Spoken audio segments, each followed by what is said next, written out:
It was a dark and stormy night, and a very silly man in Detroit, Michigan was foolishly loading up his vehicle with podcast recording equipment.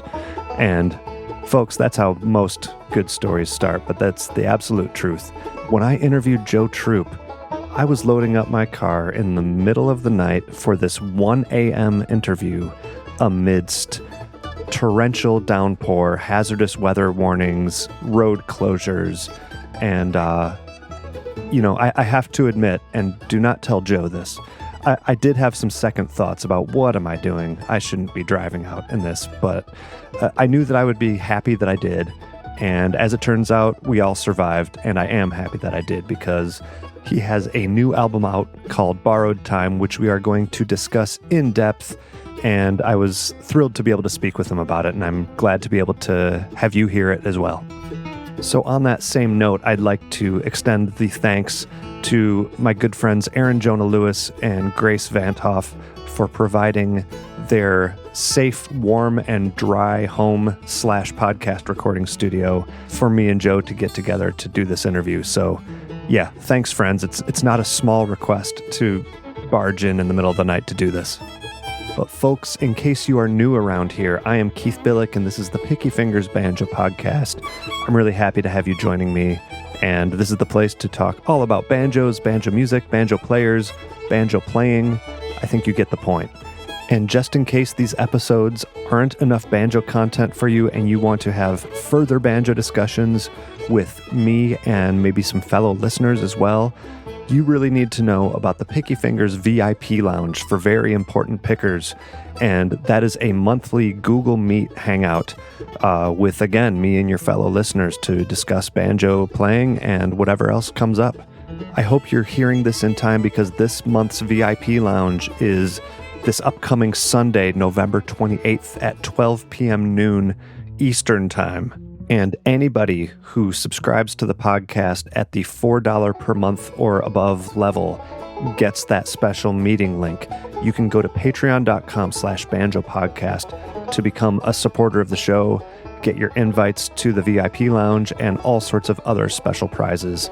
And one of those rewards is a personal shout out on the show. And today's shout out goes to supporter Drew Commons. Drew sounds like he has worn many hats in his life, from software engineer to underwater videographer, snorkeling with whale sharks, all the way to riding motorcycles and doing concert photography. He's done a lot of stuff and it sounds really interesting, but of course the most important aspect of that is that he's a banjo player and a supporter of this show. So Drew, I really appreciate your support. Once again, patreon.com/banjopodcast to find out how you can become a supporter if you dig this show. Prisionero de tu frío corazón, ando libre por la sierra de alto monte, nadie me diga dónde tengo que parar.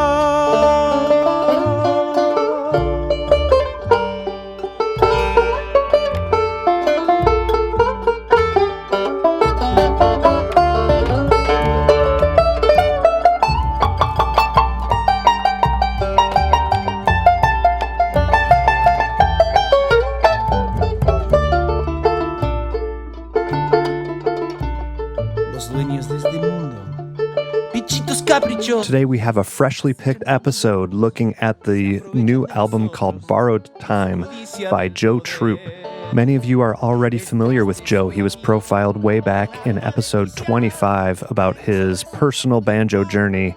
That journey includes recording with the band Che Apalache, who was nominated for a Grammy and had their most recent album produced by Bela Fleck. He's going to give us an update on what that band is up to.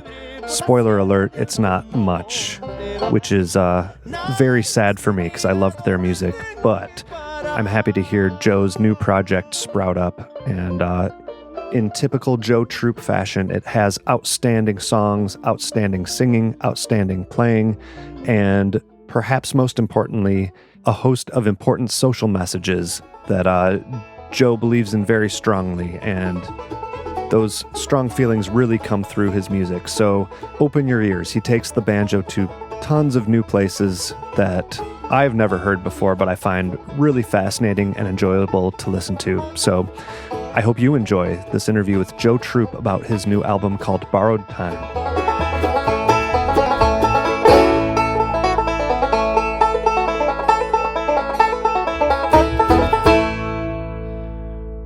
All right, Joe, first of all, how you doing, man?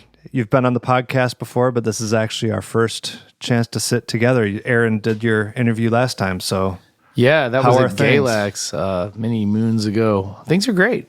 I'm glad to be on the road, even though being on the road right now is crazy because there's a lot of cancellations and attendance is rather low, particularly for indoor events. But nonetheless, it's still great. It's like a sense of purpose kind of issue. And the pandemic was rough for not just me, but for a lot of musicians because the sense of purpose is kind of gone. You know, you want to share music. Music is to be shared, and sharing it on screens is kind of lame. So yeah, I'm just happy to be on tour right now. Yeah, and speaking of which, you know that I'm a huge Che Apalache fan, and I'm almost scared to ask, but it seems like Che Apalache might be a casualty of the pandemic somewhat. It definitely is. Immigration has been forever changed. Immigration in the United States, you know, the dismantling of the USCIS. There's very few flights between the countries still. It's very hard to get a ticket. It's even harder to get a decently priced ticket. And then there's quarantine on both sides. I mean, there's a lot of issues that make it. I would say this, it's barely possible to tour as an American-based trio that I have now, but and having an international band now is just incredibly challenging, impossible. It's impossible. Right. There's also no. I mean, like I mentioned, the USCIS is backlogged. You know, they furloughed a lot of their staff. That's the visa processing entity. So getting 3 P3 artist visas right now is very hard. You know, this is a lot of difficulties in the process, and also the risk of being a business owner and pursuing this international with the cancellations and everything. Yeah, it's hard. It just makes no sense at all. Like I said, even doing it with a band based here is still an incredibly risky endeavor, and so you'd have to be crazy to try to do that. And I already, that's what the pandemic illuminated to me, how volatile the situation was, how my business model was very volatile. And definitely paid the consequences there, I ain't gonna lie. When the pandemic hit, it was rough. Getting everyone back home. Not just that, cleaning up the finances. We were at week 4 of an 11-week tour, and that created a lot of problems for the LLC owner, which is me. I had more tied up in that band than I realized, because you build a tour, but a lot of the airlines that we had domestic flights booked on went bankrupt. So I got tons of flight vouchers, but just holding the bag. Yeah, basically. But there's no money. Right. So a lot. I mean, those are some of the issues. We stockpiled merch. We were getting ready for a year of touring, so my brother's basement is just full of Che Apalache stuff. I mean, it's just. We were planning to be on the road a lot. So that it was financially a burden, but then it was also illuminating like, oh yeah, the times are different. Like the pre-pandemic world is different than the post-pandemic world.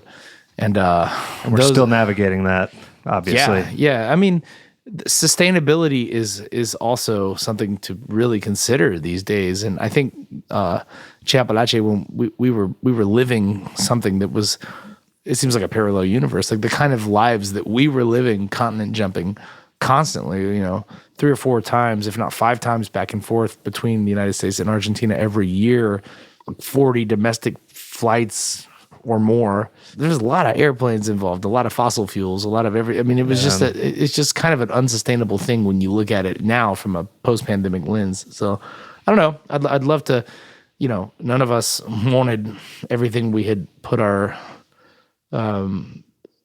efforts into for so many years to just die, but it kind of did. Now Paul's in Mexico, Martin and Franco in Buenos Aires, and I'm roaming around the United States. It's not like we're seeing each other, collaborating artistically. We're just that's just what happened.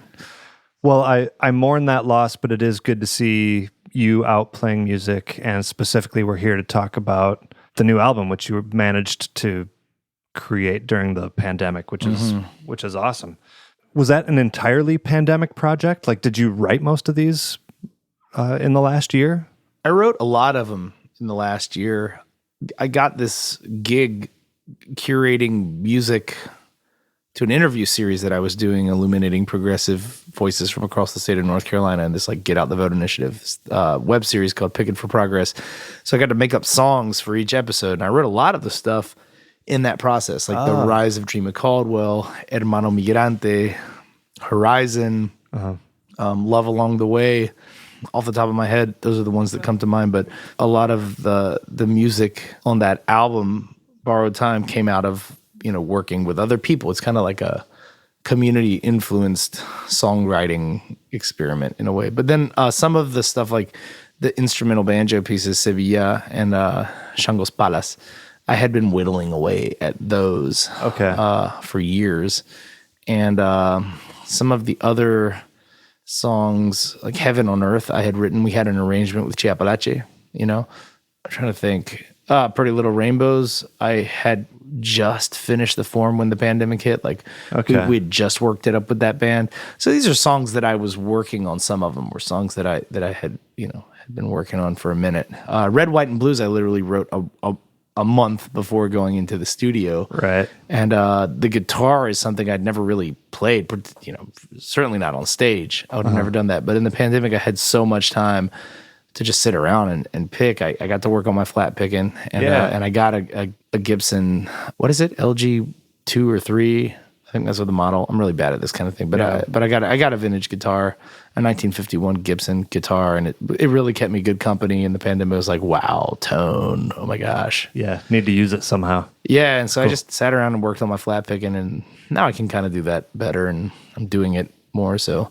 But for the most part, you're back on banjo, which of course is great news to myself and a bunch of listeners. So that's cool. Yeah, man, banjos, because I played fiddle with Che Apalache, a lot of people didn't realize that's a band that I started with my students. Like Paul was the banjo player, but Paul was my prize pupil. Like he was my best banjo student, but he was nonetheless my banjo student. Like I'm a banjo player.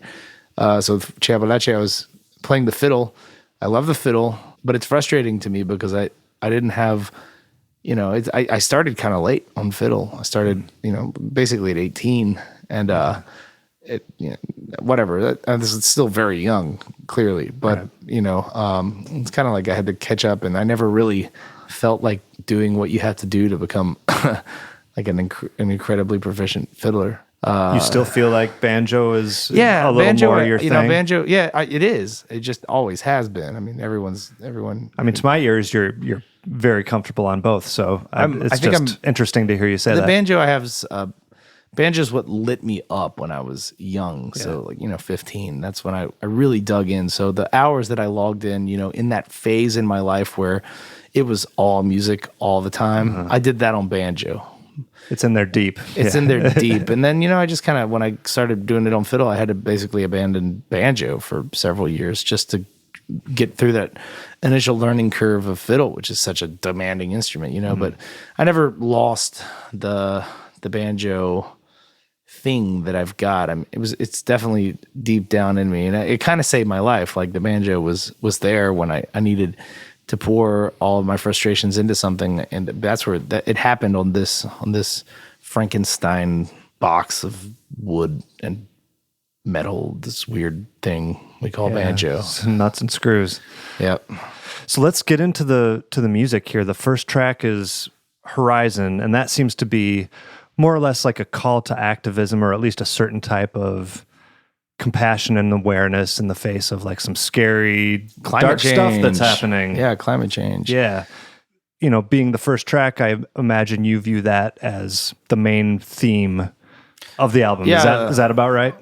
Well, it definitely, Mother Earth is what sustains our lives. So yeah, that is the theme we are facing right now, more than all others in some way, though there's so many things we could talk about. And I try to on this album. This album is very topical. There's a lot of topical material. Yeah, it hits on a few specific ones, that's for sure. But like I said, I mean, a lot of the material in the album came out of a very topical endeavor, which is being like the host of a web series and interviewing people about certain issues, ending cash bail or,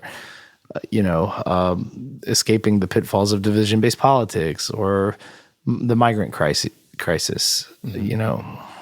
So this first song is what I like about it is it came out of an interview that I did with, I actually wrote the song for one of the episodes of Big and for Progress. I wrote it after meeting these two young women who were co-directors of their high school chapter of Extinction Rebellion. One of them her name's Jacqueline Dean. She's Vietnamese American, and Laura Saavedra is Colombian American. And I listen to a lot of music from all over the world, and I've listened to a lot of Southeast Asian music, and this pentatonic kind of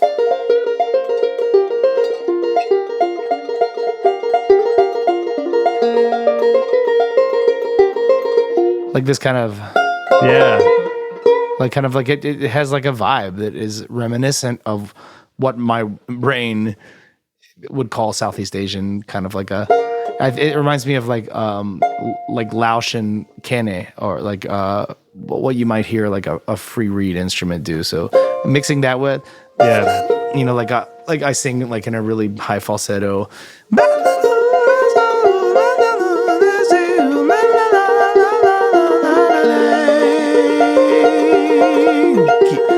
keep a drone going with my voice.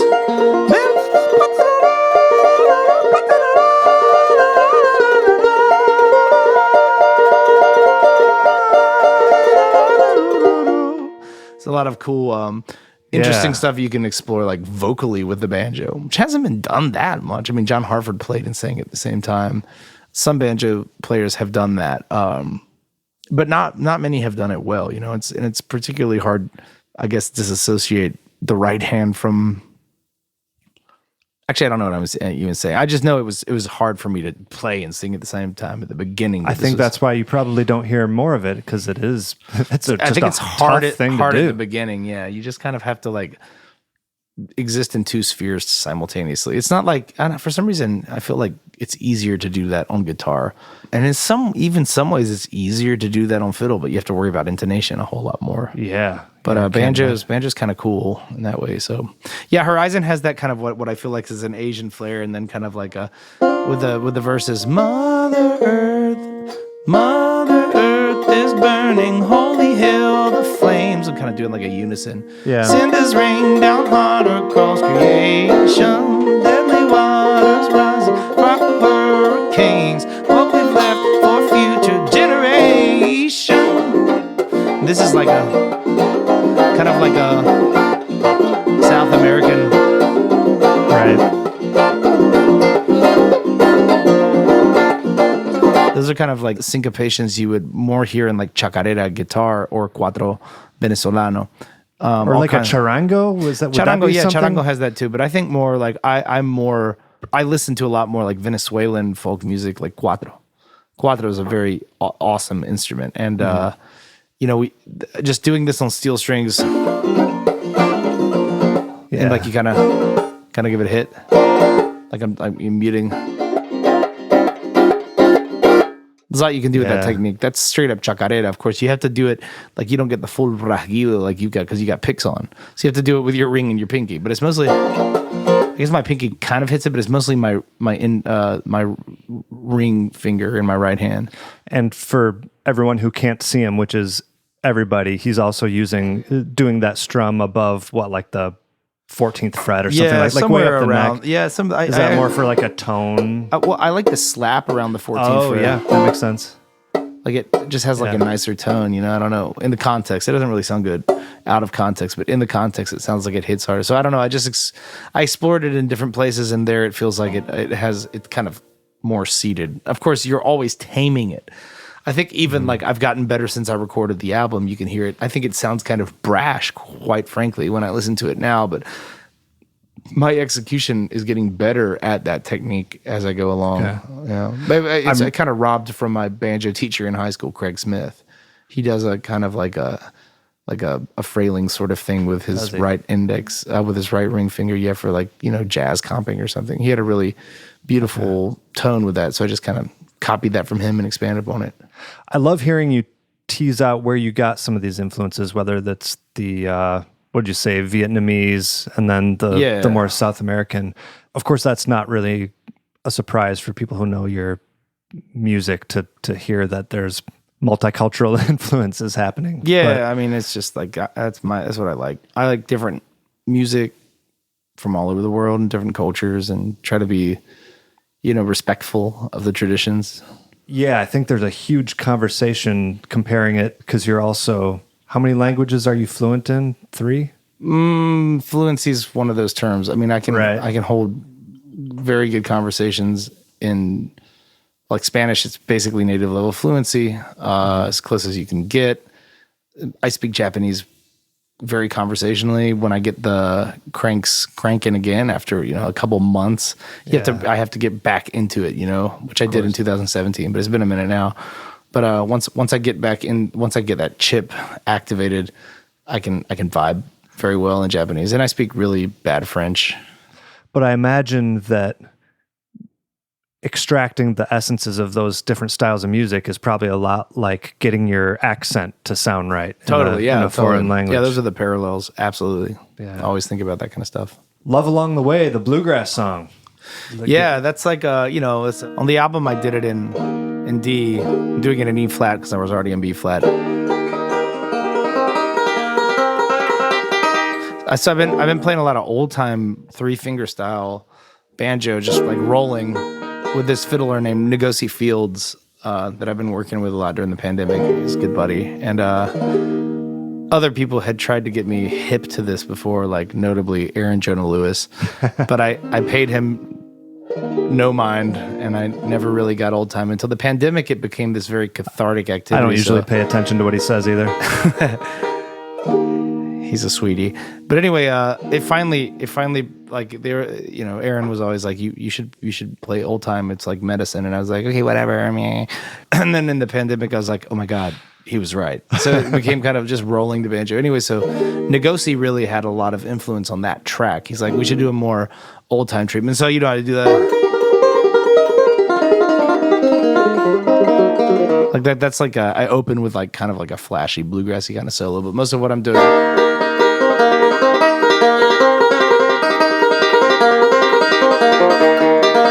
Like that kind of stuff, like straight up, bluegrass of your minimalist, keep it rolling. It's pretty straight up. Straight up. Yeah. I try to do that. And that's Tim singing with you on that run, yeah, right? Tim O'Brien. So Tim played mandolin masterfully in his Tim way, and sang on that track.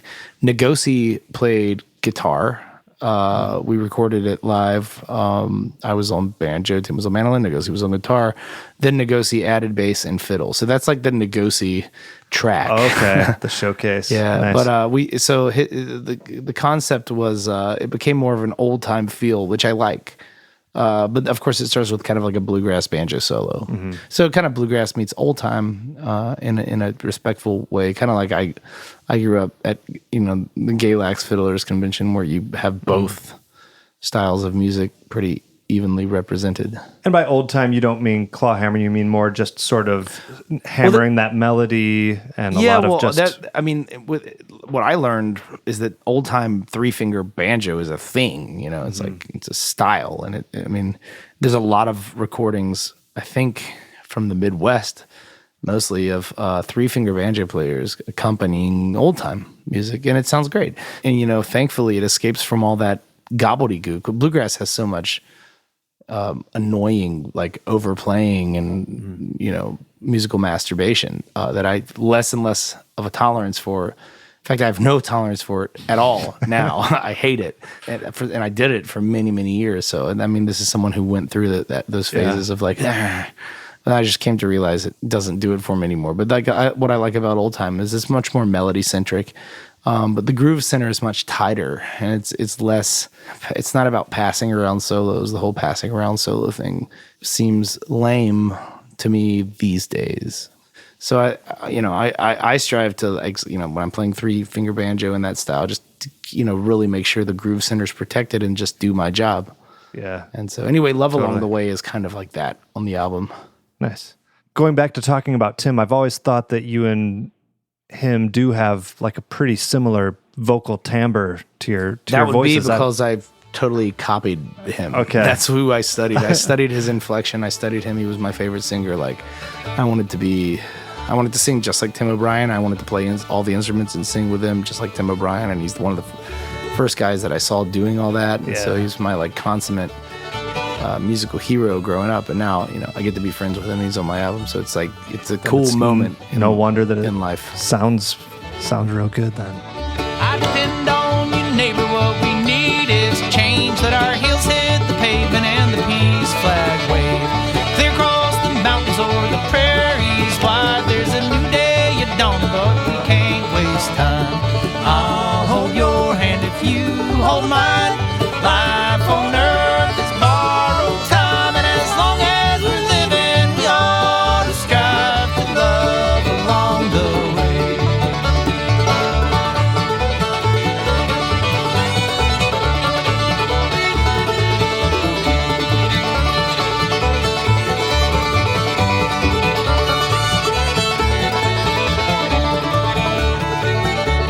Yeah, it was really special for me, for sure, and for Ngozi, getting to work with him.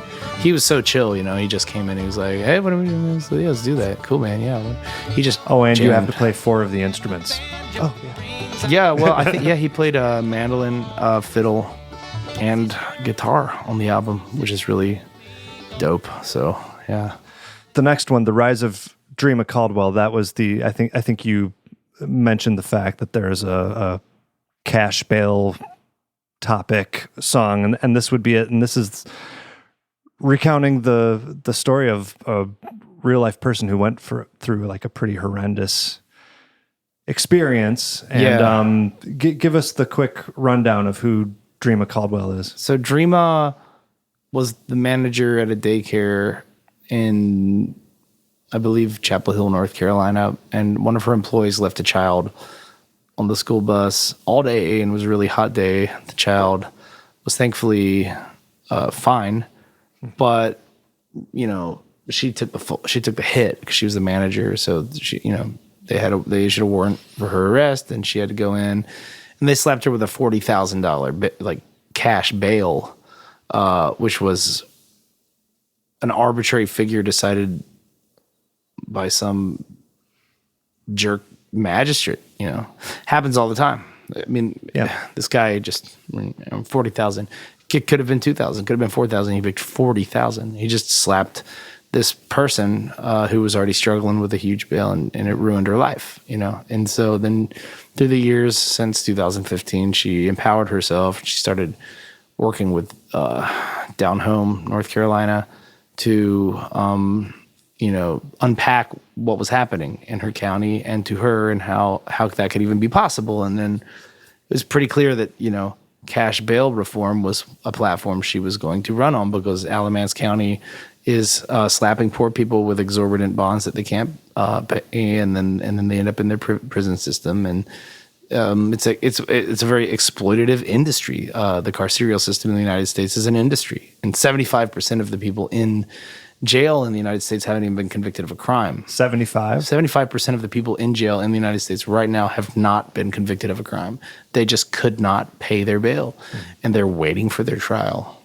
I've done a bit of criminal defense work, so I've seen part of that firsthand too. I didn't realize it was 75% though. It's crazy. That's astonishing. It's crazy. I mean, that's when you hear that figure, you're like, no, that's not vetted, but it certainly is. And anyway, the song I wrote about Dreama, while interviewing her, it's definitely a ballad. It's like a Stanley Brothers. Alamance County jailhouse back in 2015, in a place where the biggest crooks get off scot-free. Hard-working mama went weak in the knee. It's 40,000 cash bail, an outlandish chick. decree. And I go through all the verses like that. Yeah. And then there's this chorus that I really wanted to work in, like something more like, Black church in North Carolina. And that's how a dreamer wound up here. I'm not going to sing it full volume, but this kind of like, this is not Stanley Brothers. Right. So it's like a mix of, gospel, soul. And the gospel really comes back. There's a gospel choir at the end. It's a that was a brave choir of Dreama and her community members, and that turned into the Alamance Justice Choir. Like that, we got all those people together for the recording on my album, and then they said, "Oh, let's keep doing this." And now they're doing it at protests, and they're getting together to sing. And Still, to my knowledge, yeah. Oh, that's cool. And is that Charlie Hunter too? Yeah, Charlie Hunter made a guitar cameo on 2 tracks on the album.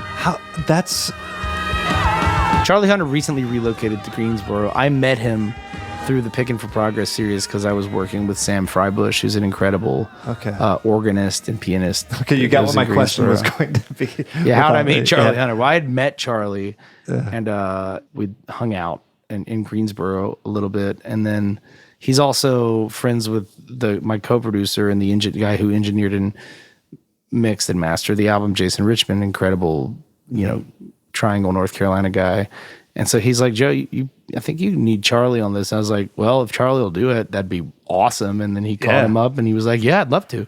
Because Charlie's into the activism thing, Oh, okay. So he gave props to my music, but I think what really inspired him to do this, because everyone wants Charlie Hunter on their album, but I think that the fact that I'm using this music in conjunction with grassroots, like North Carolina activism, kind of compelled him more. So yeah, that's great. And God, he killed it. He absolutely. Yeah, it's a really cool contribution. Oh, it certainly is. And so is Sam Freibush's organ playing on that track, as is Brevin Hamden's drumming, and Trey Boudreaux's bass, and Lizzie Ross's harmony vocals, and the whole Alamance Justice Choir. I mean, it's a big track. It's a big sound. It was. Yeah, it really is. You should have seen those tracks when we tracked that bass, and when we were editing it. It was like, wow, Jason, you're a superhero, man. Yeah. So it's cool. It's cool to hear the banjo also in that deep of a pocket. It's very present, and it's very. And it is not obtrusive. I think it sounds... Still talking about the part at the end there? Yeah, and throughout the whole thing, it's a very banjo-driven song. Mm-hmm. It's still very much there. It's like... but it doesn't get in the way. That's the whole point. Banjo can oftentimes get in the way. It's kind of an annoying instrument. I think that's just part of this. It's just a cantankerous, hard... Particularly the 5-string... bluegrass resonator banjo. It's just like very meh. It's like, hi, I'm a banjo. I mean, it's like a bagpipe or something. So putting it in certain ensembles is difficult without being cheesy. So you have to restrain it. So, there's a lot of restraint on this album, particularly in the big ensemble. I think that's probably something that helps with you being also the lead vocalist, as I feel like it's more catered to the natural voice. It's more catered to the voice. Yeah. Okay. It's supposed to. It's the voice is front and center more than the banjo, but it's definitely, this is a banjo album pretty clearly. Right. It's definitely a banjo album. Hey folks, it's time for me to introduce you to a brand new Picky Fingers sponsor, and that's GHS Strings. Now GHS might be a new sponsor, but they're definitely not new to the string business. They've been making some of the best banjo strings on the market since 1964. They use their proprietary lock twist on the plain steel strings for incredible stability, extra large loops for easy installations on any tailpiece, and a wide range of gauged sets for every player.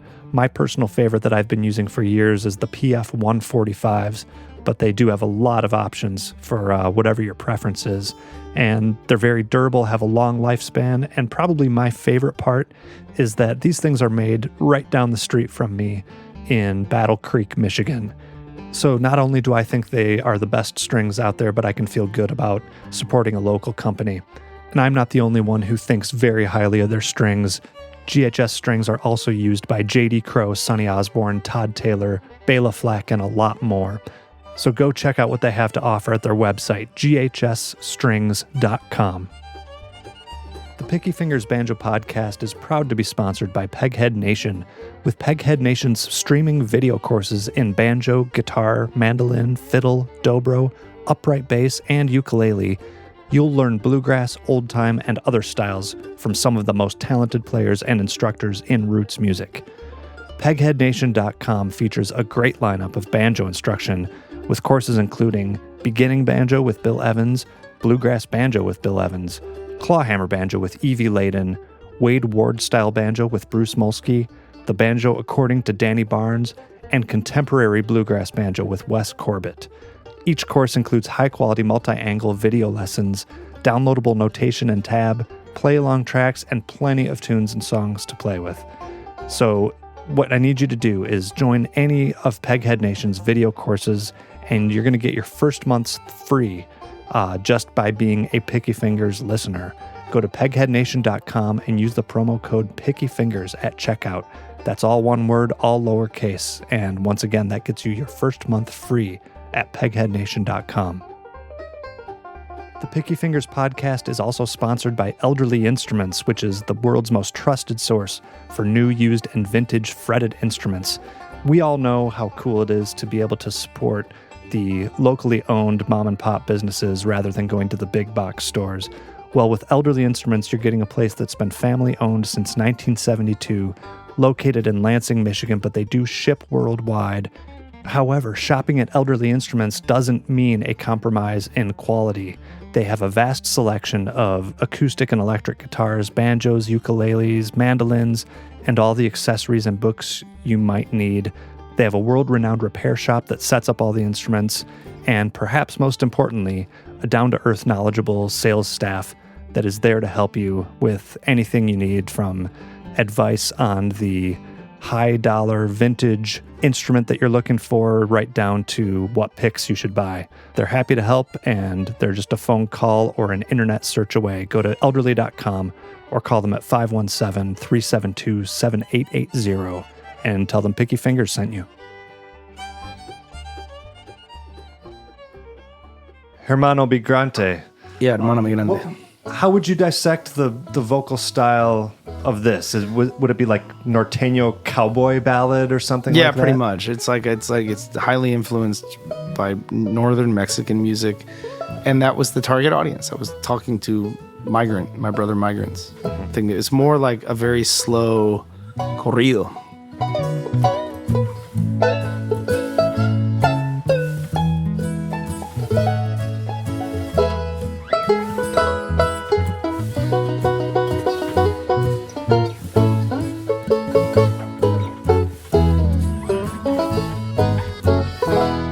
Por nacer en otro lado,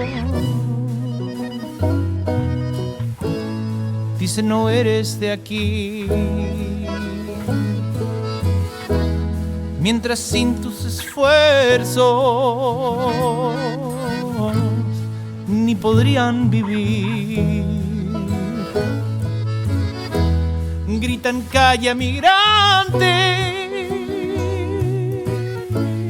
esperanza no hay. Do your work without papers, keep us fed and go die. And I wanted it to register with those people, and I got Rolando Revilla to play accordion on it. Okay. You know, I flew him down to the Nashville session to play accordion. I'm working with the president of the Farm Labor Organizing Committee, Valdemar Velázquez, and his right-hand man right now musically is Rolando Revilla. So I met Rolando through like my organizing mentor. And Mr. Velázquez is also a musician? Yeah, he also is a musician. I'm playing with him this fall and on several occasions, and I'm doing a documentary about him, the continuation of Picking for Progress. I'm doing it on Valdemar Velázquez and how music makes the movement. Anyway, but through Valdemar I met Rolando, and Rolando came and gave that conjunto kind of like Tejano accordion Oh yeah. to the track, and it's beautiful. Banjo Right. meets accordion, it's a special kind of I love that Yeah, track. usually I love banjo and accordion, there's usually a punchline to be had when Yeah. those two get together. But Yeah, no, banjo, it's a wonderful track. accordion. Yeah, I mean, and Tim O'Brien played guitar masterfully. Ngozi played bass.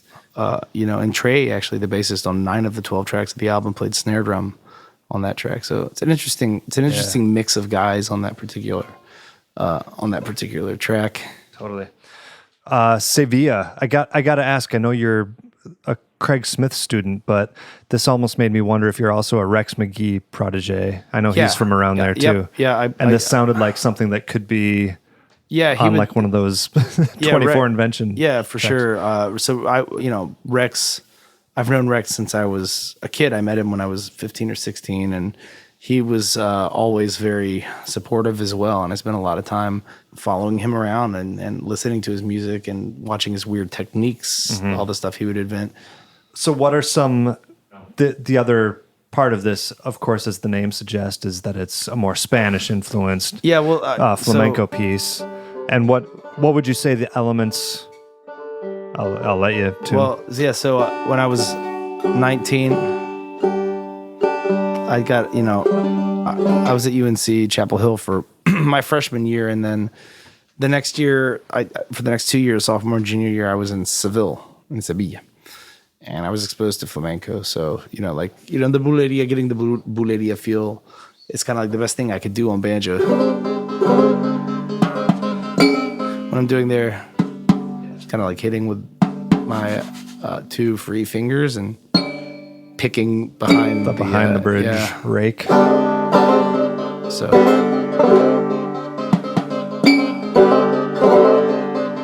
Phrygian stuff.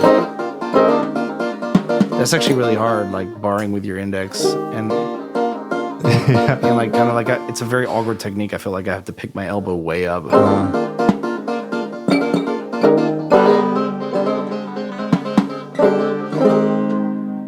I do a lot of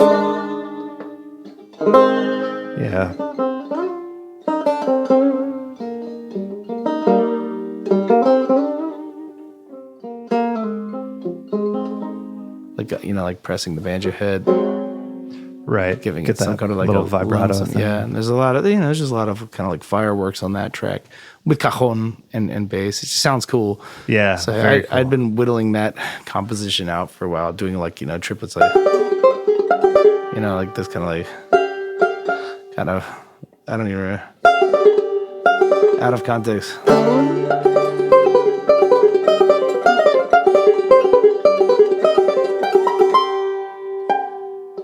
Yeah, there's a lot of stuff going on up the neck.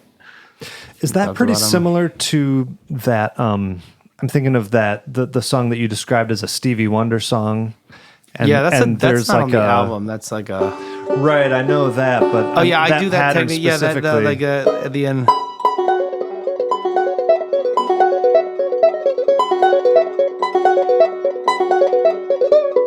Yeah, that's kind of like a okay. Yeah, I do that a lot. Similar kind of idea. Yeah. I've done that. And I do that on that new song Whirlwind too. Like right. Lost in a whirlwind. It's actually really hard. I'm lost in a whirlwind.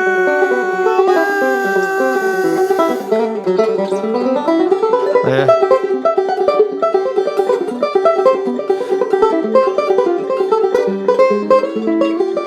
Trying to give like the bigger intervals on the banjo and kind of like cover more like crazy lengthy arpeggiations. Yeah, kind of it just widens the sound a little bit. Kind of sounds more. Are you able to play just a little bit of that really slow? I'm having which part of which Whirlwind, the one I just did.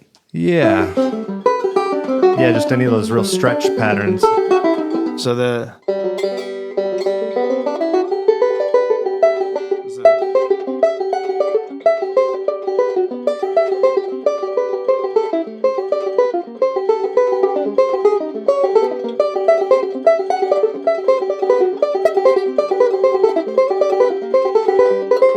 Sing over it. I think it's a.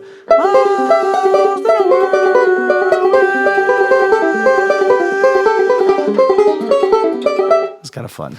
Yeah, that's Yeah. incredible. Talk about, we were talking earlier about how difficult it can be to sing and play at the same time. Yo, I've been working on that song for a long time. It's hard. It's hard. Yeah, that's insane. And I mean, it took a long time to get that together. And it's not even really together yet. I'm going to have to really, it's pretty there now that I'm playing with a percussionist who's obscenely metronomic. Like my flaws were, I'm speeding up there. Oh, that's where I'm lagging behind. And it becomes more obvious. So there's some metronome that's going to happen before I really get that track to where it's going to need to be before recording or something, But at least the split brain thing that you need to play. Yeah, the split brain's there. I mean, like to do like that. There's those lines. I'm lost in a world. Like I'm not thinking. I could basically talk over this and do it because I've done it so many times. Right. Like you have to be able to do that. Yeah, I used to tell that to my students. That's how good your roles need to be. You've got to. You have to be able to. Like it just has to be in your hands, and then you can try to find once you get used to like the weird pulling and tugging of certain areas of the phrasing when you're connecting, because those quintuplets versus like the moments that are a total brain fuck, and you're like, you just got to do them really slow, and then it becomes second nature on us music. Skipping up to Prisionero. Did I say that right? That's probably one Prisionero. That might be my favorite track on the album in some way because it's so Argentinian. I feel like it's a really... Yeah, I was going to ask, is that a tango? No, that's more like chacarera or samba. Like there's... Okay. So, like the motive...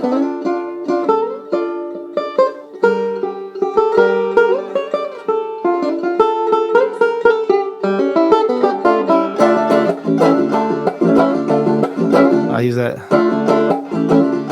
kind of. That's chacarera, chacarera, and then stylistically incredibly Argentinian, but I think well achieved on banjo. So I'm proud of that one. Yeah, I'm really proud of that one. Yeah, it's really great. Very theatrical too. Yeah, I really love that. It's incredibly. I love that it goes kind of like.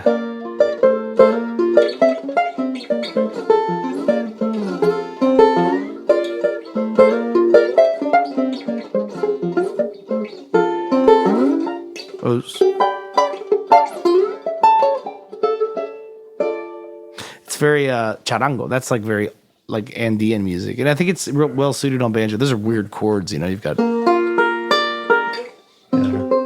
wide voicing.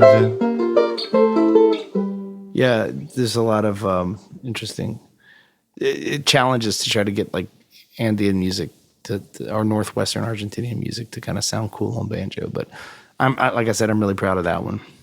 Yeah, it's a fantastic one.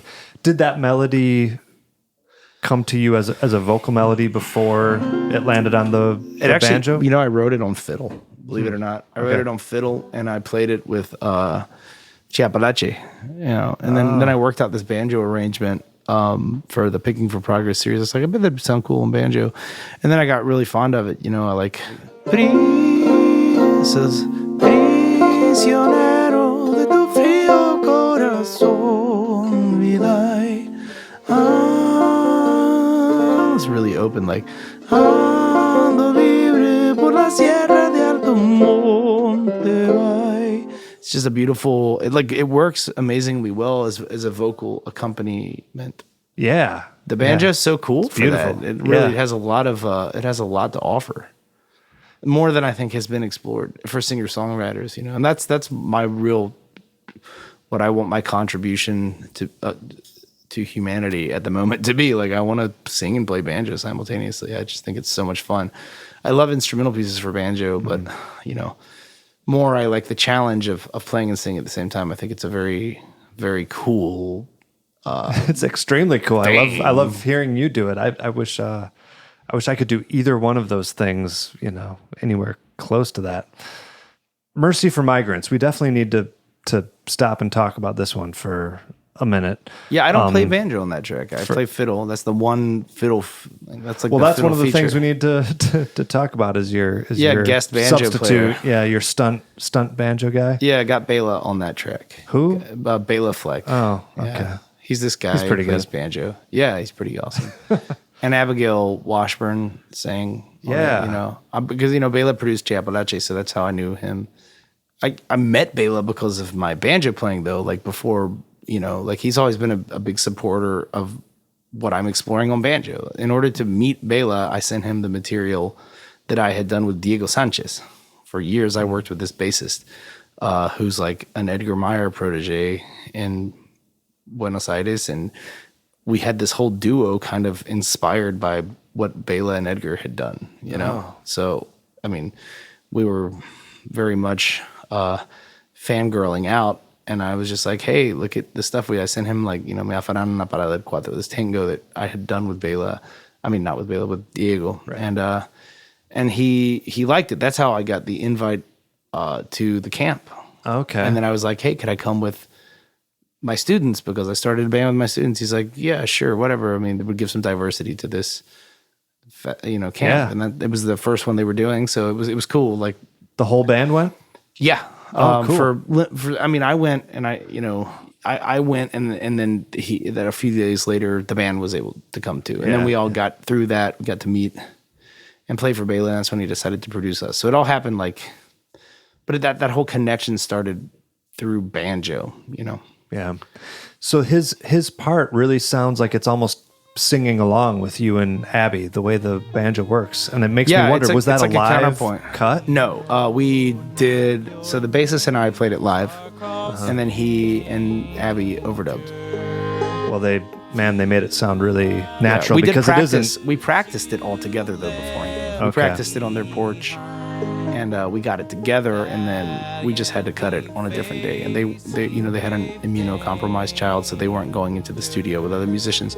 We did this. So this was in March, And, well, somehow it managed to sound really natural. Yeah, it has a live feel too. So. Well, and then aside from the music, the song has quite a powerful underlying message, basically just promoting humanity toward humans, as it turns out. Yeah, that a lot of I often get labeled as political.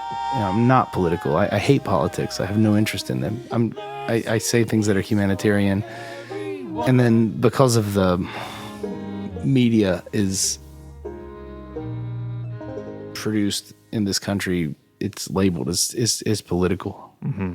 It seems ridiculous to me, but every whatever. opinion has to be associated with a it's like sports. I mean, party. American politics are oftentimes just like sports. It's just entertainment. It's just another entertainment industry. It has many wide-reaching effects on people's lives, but it's still by and large just basically entertainment. It seems to me there's not much engagement, particularly of us, most people.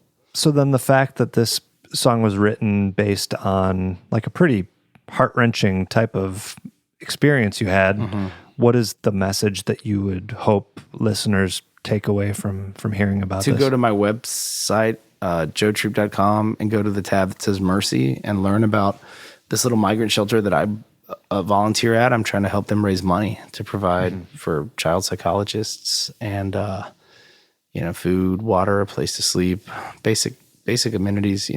That's what I hope people would learn, that that they can help, and to give them money. That's what my greatest hope for people listening to this podcast would be. Either one, that they donate to Cruzando Fronteras to get money directly to this one migrant shelter that I can guarantee will put every penny towards the betterment of the lives of really afflicted people. Or second option is to go to the borderlands and go the same through Common Ground on the border, which is a camp that I'm affiliated with, so that you can see it with your own eyes. It will revolutionize your world. And that's every January. I think mid-January, you can go down for a few days and be led across both sides of the border and see what's happening down there with your own eyes. It's a very great opportunity to expand your notion of what's happening down there. And it's important. It's almost like, I feel like it should be civic duty for people that have the opportunity to learn, because experiential learning is the only learning that really means anything. Grasping something intellectually doesn't have any, no tiene peso. It doesn't have any weight. It's just, you've got to experience life, and getting an experience like that will give you context for your own life in a way. And I think in the United States, there's a lot of lack of, particularly in the middle class, I would say there's a lack of adventurousness. Like there's kind of a complacency and a comfort. There's a lot of comfort, creature comforts, screens, Netflix, foods, ice cream, Definitely couches. an abundance of all those things. Comfort. And that comfort, but going and being uncomfortable for a little while can really help people be inspired to do stuff. I don't know. So what I just would really try to compel people to go down to the common ground on the border, and if you can't go and you just don't have it in you, at least help out migrants by give them $20 or $1,000 or $10,000. Yeah. Or $1. You said they do this every January. That makes it seem like it's a tour group. Is that sort of what it's like? Yeah, you're part of a camp. Okay. Not many people go, but very few people will prioritize spending a few days in the borderlands to see what it's like with their own eyes. But if you have an inkling of wanting to see that, it would change your life, and it's easy. It's not that expensive. You just have to go. Mm-hmm. It's one of those experiences that you can get like educational experience. I mean, a lot of people travel to travel. I don't ever travel. I don't like to just travel. Of course, I'm saying that, but I've done that like obscene amounts. I've just I bounce around all the time. But I like to go have experiences when I can, and Lord, that's a life-changing experience. Whereabouts is this border town? Are we talking California? Nogales. No, it's southern Arizona. Okay. It's south of Tucson. Got it. Mm-hmm. Very good. I will definitely check that out, and I hope, I share your hope that other people do. Cool. As well. Django's Palace. Or you say it with the proper... Shango's Palace. Yeah, that's my tango. So this is a tango. Tell me what I have a rudimentary knowledge of thinking that I might know what a tango is, but what are the elements of tango that distinguishes this? Well, I think it's like this rhythm.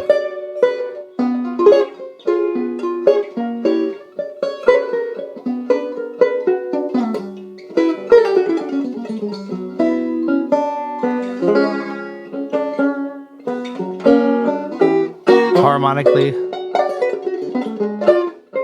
it's very like piazzale.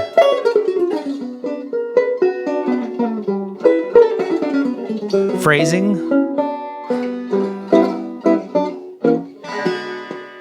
like I've got my fifth string down to an F sharp. What makes it tango? I don't know. Tango it's a contemporary tango. It's not.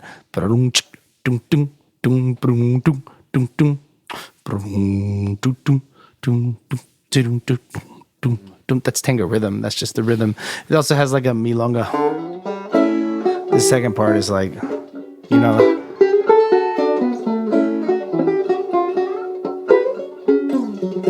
just beef that. There's a lot of hard chords.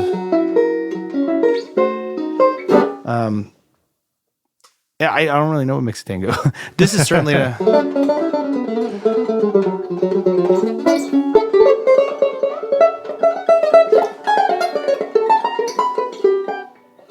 That's more like Django. That sounds like a Django Reinhardt kind of phrase.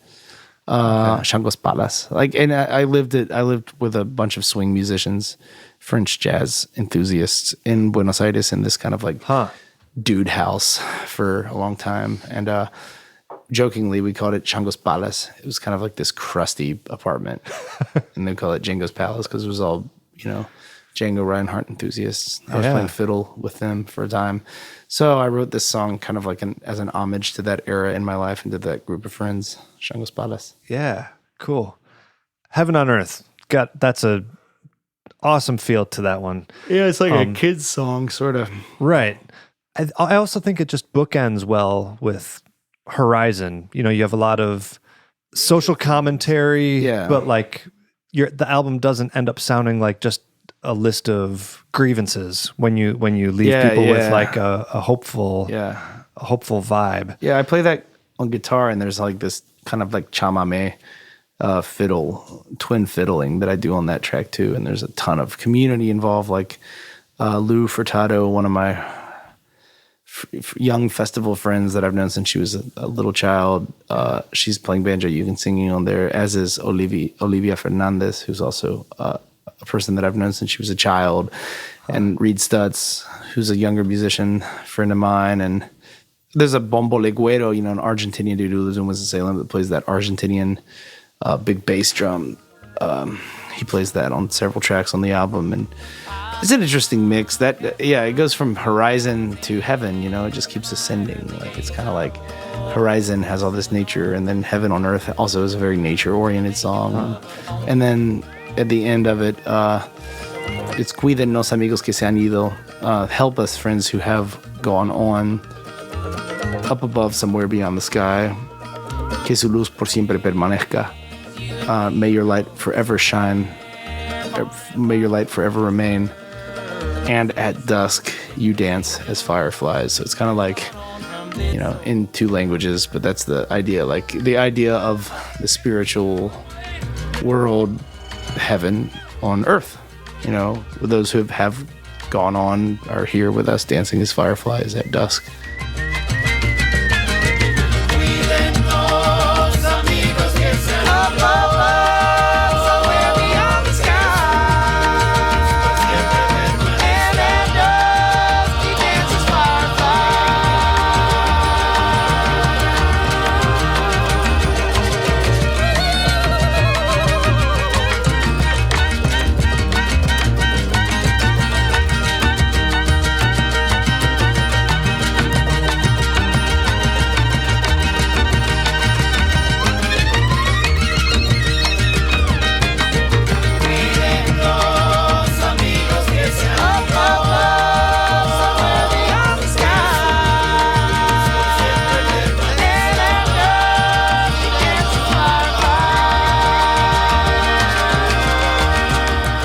That's a beautiful image that I conjured up and wanted to share with the world bilingually.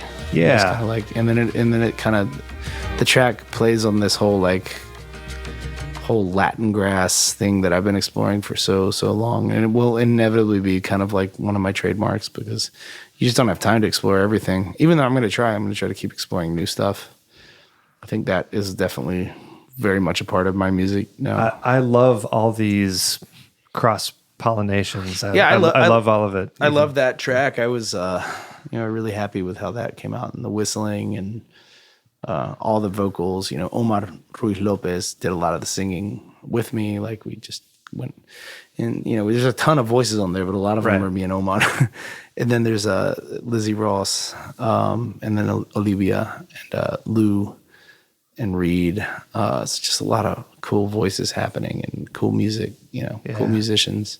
Absolutely. Lending their services to that track. It's a big track. What banjo are we hearing from you throughout that album? This is just an entry-level Chinese Gold Star. It's the one I got it for like $600 at a pawn shop in North Carolina, or at a music store in North Carolina in 2007-ish. And I've just been, finally commissioned a banjo to be made for me by my friend John Hamlet Sluthier. Finally got to get a good banjo, because this thing is limited. It's always been limited, but it certainly sounds good. It sounds great. Yeah, it sounds great. Banjos are banjos, like I played every banjo in Bela Fleck's basement. There's a lot of them. And my conclusion was that they're just all banjos. You know what I mean? Like, I don't think banjos they're not like celestial objects. They're beautiful tools made by humans, but they're still all banjos. That's what I like about banjos. I think if it's kind of like a limited, sort of crusty, sort of Frankenstein-y thing, it's not like this. I hate when people make it into this ooh la la sort of the Academy style thing. I just think it's kind of a. You like the gritty nuts and bolts. It's just kind of like a aspect of it. Don't get me wrong. I like the challenge of taming it. Like, I think that's noble pursuit. I do recognize that it's very hard, and that I don't think a lot of people do it well or with class. A lot of people do it very well, but without class. So it's like an instrument that hasn't really seen a ton of like real musically inclined people play it. I think it's been played by a lot of tinkerers and. Well, that's an amusing perspective to get, right? Because what we think of, the history of like violin, it's had hundreds of years head start on, right? Our the modern banjo is banjo like style. the wild wild west, if you will. It's like it's still relatively unexplored. Right. I think it is well suited to do a lot more than it has done, and thankfully the stigma of the past is wearing off a little bit. I think so. We've gotten past that. So like, Bela in his career, he had to deal with that a little bit more than someone my age will have to deal with it. Cause like Gen Zers are like, yo, that's dope. What is that? I was like, it's a banjo. They're like, oh, cool. Yeah. I've never seen one. I was like, wow, this is cool. Yep. They have no idea what there's this is. pop musicians who play them. Sure. So yeah, like it's kind of an interesting moment. It's just a great instrument. It can do so many things. Like I'm just like, I can't. I'm still like.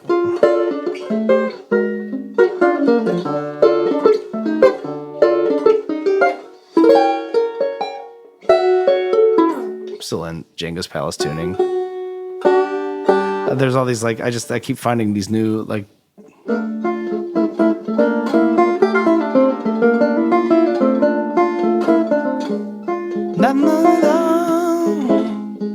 cool things to do. Yeah. Amazing. Banjos are cool banjos.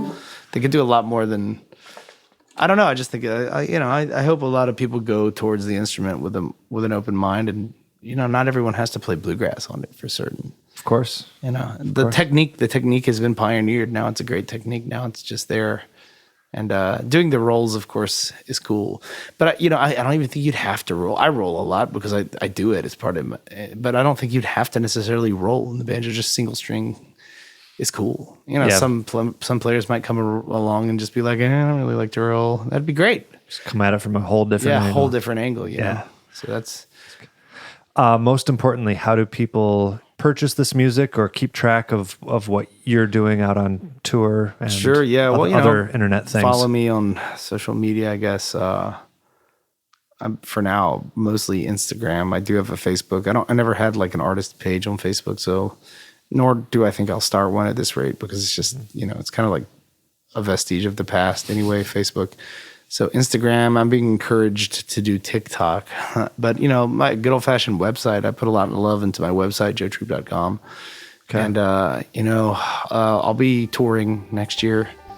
I'd love to, for people to see this new trio that I have with Trey Boudreau and Cesar Bacaro, this Louisiana-based trio. It gets my endorsement. I saw you earlier tonight, and loved it and loved the album. So thanks a lot for making the time. Thank you, Keith.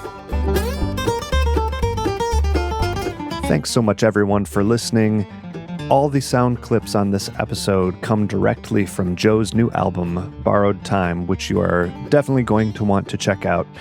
Extra special thanks to today's Patreon supporter of the show. That's Drew Commons. Go to patreon.com/banjopodcast to find out how you can support the show and about all the rewards that I'm offering for those who do choose to do so. Don't forget the VIP Lounge, one of those rewards, which is this upcoming Sunday, November 28th at 12 p.m. noon Eastern. And that's going to wrap it up for this episode. I will see you all next time.